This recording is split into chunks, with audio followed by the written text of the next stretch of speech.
ሰላም ጤና ይስጥልኝ። ዛሬ የምናየው ግንባታ ላይ ያሉ ቤቶችን ስገዙ ያሉት አከፋፈል አይነቶች ነው። ሁለት አይነት አከፋፈል አለ። አንደኛው በግንባታ ሂደት ሲሆን ሁለተኛው ደግሞ በተርም ነው። ሁለቱም የራሳቸው ዳውንሳይድ አላቸው።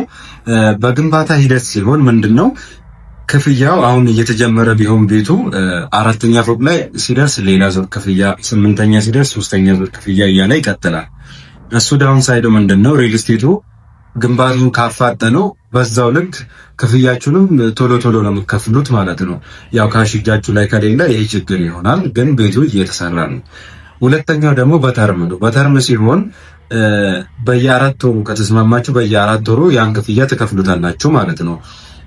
እሱ ደግሞ ዳውንሳይዱ ምንድነው ግንባታው ሳይገነባም ሊደርስ ይችላል ክፍያው። እሱ ነው ዳውንሳይዱ። እስቲ አንድ መረጃ ልስጣችሁ። ኮስሞፖሊታን ሪል ስቴት ይባላል። በአንዴ ለሚከፍል ሰው እስከ 5 ሚሊዮን ብር ቅናሽ አድርጎ እየሸጠ ይገኛል። በመሃል ቦሌ ደንበል ከጌቱ ኮመርሻል ጀርባ ላይ የሚገኘው በ8 ወር የሚረከቡ ቤቶች ናቸው። 6 ዩኒቶች ብቻ ናቸው የሚቀሩት አሁን ላይ። በካሬ 81 ሺህ ብር ብቻ እየሸጠ ይገኛል። በአንዴ ለሚከፍል ሰው ነው ይሄ። 153 ካሬ፣ 169 ካሬ እና 158 ካሬ አማራጮች አሉት።